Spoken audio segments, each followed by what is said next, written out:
ಸಿದ್ದರಾಮಯ್ಯನವರು ನಾಳೆಯೇ ರಾಜೀನಾಮೆ ಕೊಡುವಂತಹ ಸಾಧ್ಯತೆ ಇದೆ ಅನ್ನುವಂತಹ ಸುದ್ದಿ ಬರ್ತಾ ಇದೆ. ನಾಳೆಯೇ ಮುಖ್ಯಮಂತ್ರಿ ಸ್ಥಾನಕ್ಕೆ ಸಿದ್ದರಾಮಯ್ಯನವರು ರಾಜೀನಾಮೆ ಕೊಡ್ತಾರೆ.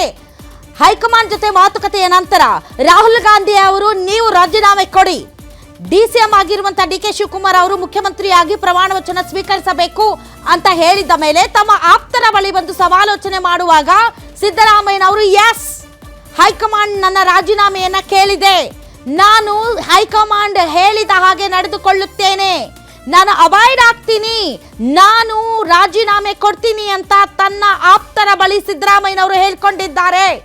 ಹೈಕಮಾಂಡ್ ಹೇಳಿದಂತೆ ನಾನು ನಡೆದುಕೊಳ್ಳುತ್ತೇನೆ, ನನಗೆ ರಾಜೀನಾಮೆ ಕೊಡೋದಕ್ಕೆ ಸೂಚನೆ ಬಂದಿದೆ, ಹೀಗಾಗಿ ನಾನು ರಾಜೀನಾಮೆ ಕೊಡ್ತೇನೆ ಅಂತ ತಮ್ಮ ಆಪ್ತರ ಬಳಿ ಸಿದ್ದರಾಮಯ್ಯನವರು ಹೇಳಿಕೊಂಡಿದ್ದಾರೆ ಮತ್ತು ಸಿದ್ದರಾಮಯ್ಯನವರ ಆಪ್ತರು ಇದನ್ನ ಕನ್ಫರ್ಮ್ ಮಾಡಿದ್ದಾರೆ. ಹೀಗಾಗಿ ಮುಖ್ಯಮಂತ್ರಿ ಸ್ಥಾನಕ್ಕೆ ಸಿದ್ದರಾಮಯ್ಯನವರು ರಾಜೀನಾಮೆ ಕೊಡ್ತಾರೆ ಅನ್ನೋದು ಕ್ಷಣ ಕಳೆದ ಹಾಗೆ ಖಚಿತವಾಗ್ತಾ ಇದೆ. ಇದನ್ನ ಸಿದ್ದರಾಮಯ್ಯನವರ ಆಪ್ತರೇ ಇದನ್ನ ಕನ್ಫರ್ಮ್ ಮಾಡ್ತಾ ಇದ್ದಾರೆ.